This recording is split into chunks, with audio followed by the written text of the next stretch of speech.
welcome to Bharata First. You're watching UPSC Corner. It's time to meet another gentleman from the Indian Civil Service. This time around, I have with me Karthikeyan Gokulachandran, who is an IPS officer of the Himachal Pradesh Cadre. That was not his original cadre, of course. It changed during the course of his life. We may touch upon that as well during the course of the conversation. But it's a pleasure to have Karthikeyan here. Karthikeyan, welcome, and glad to have you here on UPSC Corner at Bharata First. Thank you very much, Frank. A very nice introduction from your part, and it's great to converse with you and to know your background as well, and discuss a lot of things.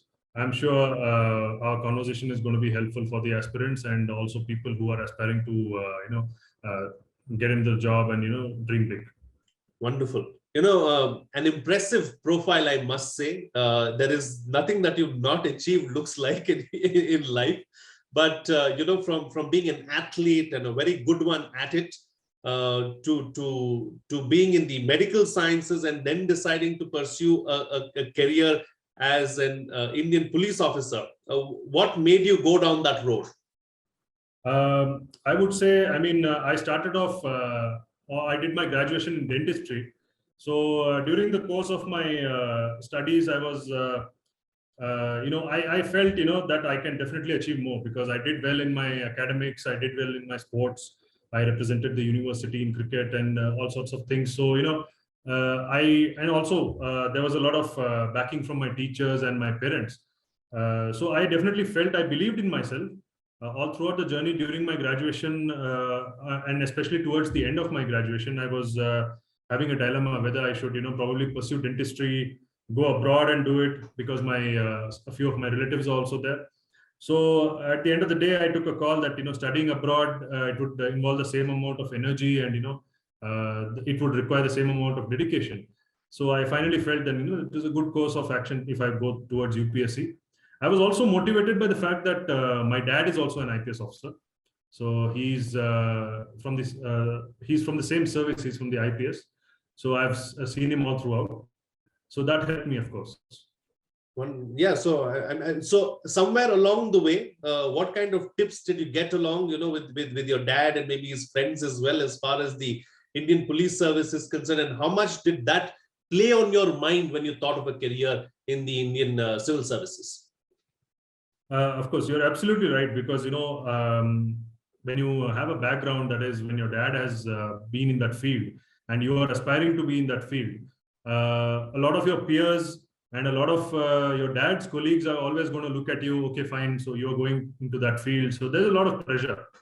A person who has come from a zero background, in a sense, who has come from I would say, a middle-class family where their parents or relatives are not into the civil services, I would say they don't have as much as pressure from peers, dad's colleagues, and the expectations from family and those kind of things. I would say that. So when I was going through the journey, I always used to compare myself with someone who I have seen recently, who I have met, who I have spoken to. So that kind of thing always works on in your mind, and the more time it takes, it adds up to the pressure as well. Absolutely. So let's talk about your preparation and your journey, UPSC journey itself. What, according to you, was the most challenging aspect of that journey, and how did you overcome that? I would just single out one particular thing, because I think it would be common for most aspirants. The mental preparation aspect. All of you can obviously buy all the books, purchase all the books, read all the books, but then you need to have some amount of self-belief, which comes with a bit of mental preparation, wherein you need to tell yourself, or you need to motivate yourself, that you can actually crack this exam and you belong in the service, you belong in that particular list. So I would say that that particular aspect is the most challenging. The reason being, all throughout your journey, or all throughout your preparation, you will find a lot of people, your friends who are preparing with you, and you will find a few friends who have cleared the exam. You will find a few friends who have not cleared the exam, who have gone out of the stream, who have probably pursued something else. So you will always be in a dilemma whether I'm doing the right thing or not, whether I'm following the right path, or whether I'm preparing properly. So that is where the mental preparation counts, because you need to trust yourself. You need to keep telling yourself that you belong there. You need to motivate yourself every day to get up at your set time and put in those hours of hard work, maybe about 8 to 12 hours every day. So that aspect is the most important, is what I feel, and that aspect is the most neglected aspect of civil services preparation. Or I would also expand and say any kind of preparation for competitive exams. So that aspect is very important, and it's really challenging as well. You need to master that. The role of peers and family, this is what I would like to talk about now. How big a role do they play? They can also motivate to a really large extent and demotivate too, isn't it? Especially during times of failure. Of course. Yeah. So talking about peers and family, I can tell you my experience. I was very lucky to have a very supportive family, because many years back, my dad has gone through the journey. So after I did not clear my first attempt, we had gone on a family vacation, and at that point of time, my dad told me for the first time that I was also in a similar situation. The first time I did not clear. So it is definitely going to happen. So you just have to trust yourself. And at the same time, I had a few other friends of mine. They were always telling me that you can make it. Definitely you can make it, because you belong there. You have the skills of articulation. You have the skills for you are able to work hard. You don't find it a burden to prepare for the exam. You enjoy the journey. At the same time, I had a few other friends who always told me, it's a very tough journey. And even for that matter, I had a few family members also who were telling me, you need to be extremely brilliant.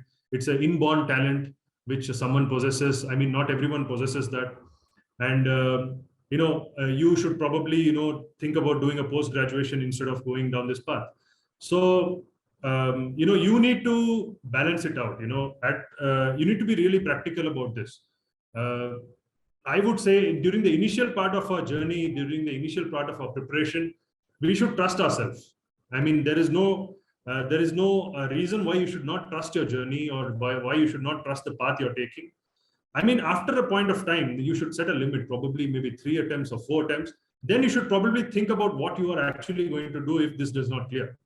So, I mean, most of the times what happens is people who really trust themselves, they are going to make it, no doubt at all.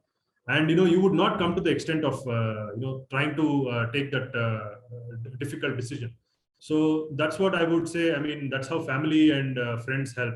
That's how they are. Interesting that you brought this up. This is something that I'd like to take forward, because there are lakhs of students and aspirants who write the exam every year, but there is only a fraction that goes through.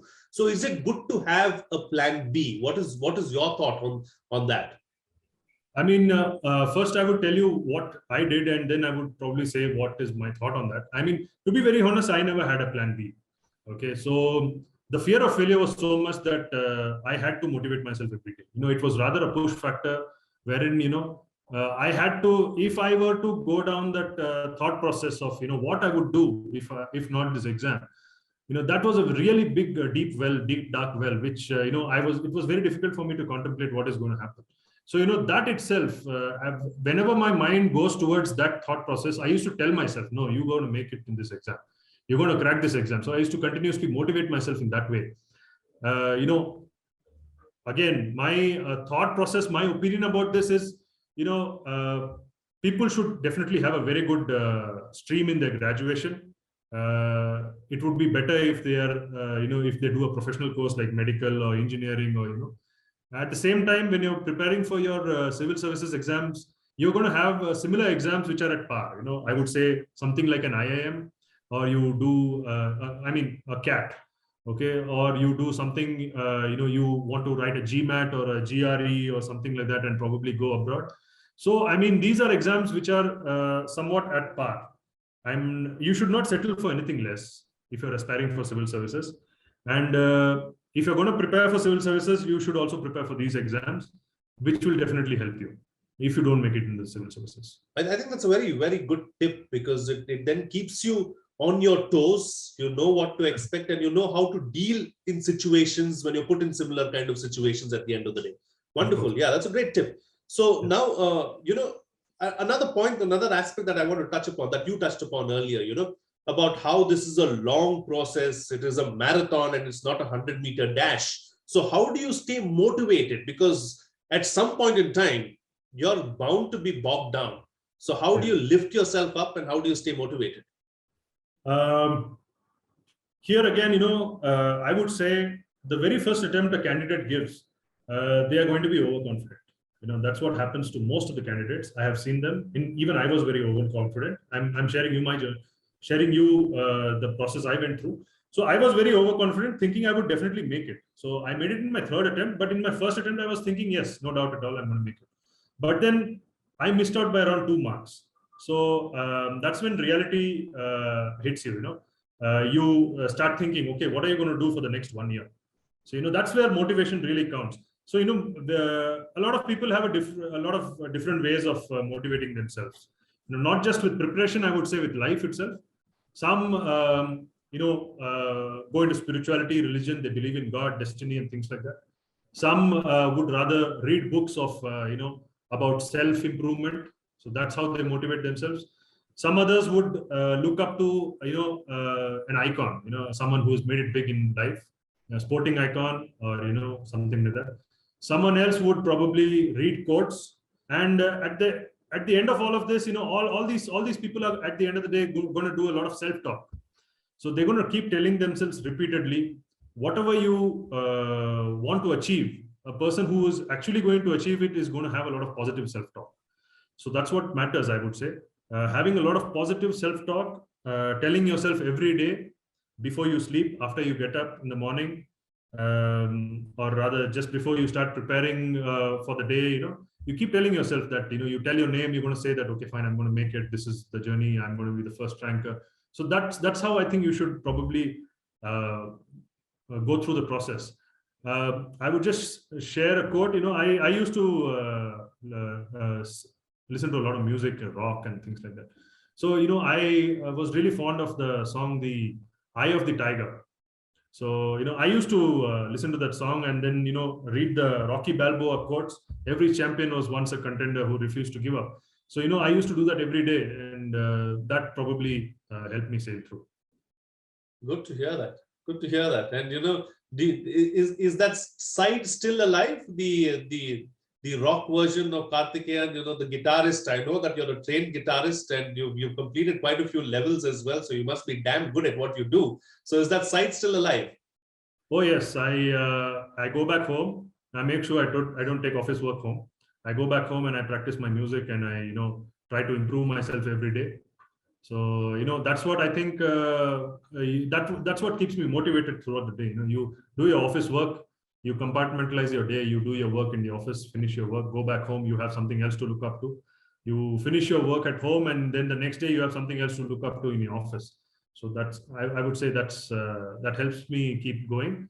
And yes, I do practice a bit. I won't say I'm an expert or, I'm really good.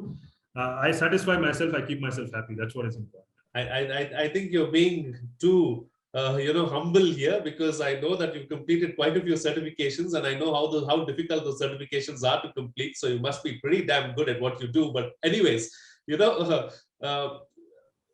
want to talk about another aspect that you just raised about how you don't take work back home. That seems to be the most challenging aspect for most of the Indian civil servants. How do you manage to do that? Yeah, especially in a service, especially in a service like yours, the police service is like the police never sleeps. There's no festivals for the police. There are no off days for the police because we are severely short-staffed, and that's a problem across the country. Despite that, if you're managing to do this, you must be doing something damn right. I mean, you are being very, you're praising me very well, and I would say that it does work does affect you a bit. You go back home, you do think about your journey through the day or your day, and you do think about certain highs and lows. So it's not like I would say that I can totally compartmentalize my whole day. I would say yes, I try to keep away the things which are meant to be at work. So yes, if you have had a bad day, you had probably your boss has told you something or something like that, or you would definitely think about it. My wife being an officer, it helps a bit because I go back home, I talk to her and discuss certain things. So that helps a lot. At the same time, you do certain activities. You probably listen to music, or you talk to your family. So those things help a lot. Yes, but being in this job, the phone doesn't stop ringing. So yes, that is a challenge. Since we are here, then let's talk about that aspect as well. Some of the challenges really on the job, as a whole, the police force, not specific to your role, but generally as a whole, we've noticed and we've all heard this. We talk about police reforms, we talk about how we are severely understaffed as far as the police is concerned. There are so many things that we need to do. What are some of the day-to-day challenges that you as a police officer face? I would say presently I'm posted in the vigilance. So my core role is not too much of being a police officer, wherein I have a lot of public dealing, or talking about dealing with emergent issues, law and order issues, or bandobast or something like that. But then yes, I have been in that role. So I would say yes, as you have rightly pointed out, there is a lot of scope for police reforms. This is an aspect which has been widely discussed about, debated about, even the parliament and various assemblies of various states, by the media. So yes, that itself is a challenge, wherein there is a lot of scope for there are various areas where you can modernize the whole police, which includes infrastructure, which includes technology, which includes manpower, training of our manpower, the force, making them understand how they are expected to behave in certain scenarios, whether it is investigation or probably a law and order situation. So there is definitely a lot of scope for all that. When you compare with various countries, nowadays the world is connected. You look at various countries, how they perform, or how their police is, how well equipped their technology is, or the gadgets are. So yes, when you look at all those aspects, you do realize that there is a lot of scope for that. Absolutely, and I think we are trying to do a lot really as far as modernization is concerned, but there's still a long way to go. We hope that it happens sooner rather than later. Talking about some of the other countries, interestingly, you trained at the National Police Academy, Israel, on counterterrorism and intelligence in 2016. Also with the FBI, in I think post-blast investigations in the year 2018. So right. What is it that you learned there? What was different? How did it enhance your skills or your life itself? First of all, more than the fact that training programs are about gaining technical expertise, I would say training programs are, something which gives you a new experience as a whole. You go to a different place, you meet new people, you get in touch with them, you learn about their life, you learn about how they do things, how they go about doing things, or what are the protocols they have set up in their organizations. So that itself is a big learning experience, I would say. Going to Israel, we had gone during our training phase 2, that was our basic course. So yes, you go to a different country, you learn how the society as a whole is, you learn what improvements can be brought about in your personal capacity as a person, what can you change. At the same time, as an organization, how can you probably improve things. It's about a mindset, I would say. You go to a different place, it's about understanding their mindset and trying to incorporate that. Basically, beyond the technical aspects of training, I would say this is what training and exposure matters, and this is what it counts for. So would you say that you saw something starkly different or starkly contrasting in the way we do things here and they do things there? I won't say it is starkly contrasting or starkly different, but then there are certain aspects where I feel that which are debated about quite a lot. Something like transparency in governance, accountability, and the responsive nature of an organization towards its public, and the expectations of public. How public expects you to respond, and based on that, how an organization adapts. These are certain things which are actually different. I would not say probably a country different, another country is starkly different. I would say within India itself there are a lot of different. Having served in various places, so that is what is something which stands out. Absolutely. And finally, before I let you go, Kathikeyan, any words of advice that you'd like to give youngsters who'd like to follow in your footsteps? What would you like to say to them? To the youngsters and people who are aspiring for civil services or even any other exam, I would say that, you need to start believing in yourself. If you don't believe in yourself, if you're always going to doubt the fact that you are never going to make it, then it's not going to happen. So you need to believe in the fact that you can do it, and you need to motivate yourself every day. You need to tell yourself you can do it, and you need to self-motivate yourself. I mean, the journey doesn't end, on the day you crack the civil services exam. I would say the journey just begins, because every day, there are a lot of aspects in civil services. You get into the service, you get into a particular service. You may like it, you may not like it. You get into a cadre, you may like it, you may not like it. Then you are posted in certain places, you may like it, you may not like it. So, I had the opportunity to meet a civil servant. He was a former chief secretary of one of the states. So in his personal capacity, he was telling me, throughout your career, you're going to have like probably 1/3 good postings, very good postings, that is, and 1/3 really bad postings, and probably 1/3 of, medium postings, which are neither good or bad. At the same time, I would probably equate this to, all aspects of life.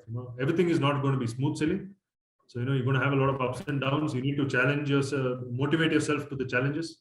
And probably you should tell yourself that you can sail through and you can make it big, and you need to believe in yourself. I mean, that's all I have to say, because the aspects of which book to read and what is to be read, I mean, I can definitely guide you in that, but then unless you believe in the journey, and as Steve Jobs says, probably unless you're able to connect the dots and you believe in the fact that the dots are going to get connected towards the end of your life, you're not going to make it.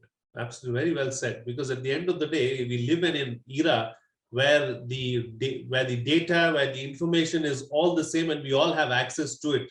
It's how we process it is what is important, and how we take it forward is what is most important. Wonderful. Kathikeyan, lovely having you here on the program. A pleasure, and really glad that you took some time off your busy schedule to do this interview. Thank you. I wish you the very best, and thank you so very much for being here on Bharata First. Thank you very much, and I wish all the viewers all the best. Thank you, Frank, once again. It was wonderful interacting with you. Thank you very much. Thank you. Well, that's all the time we have. See you again next time.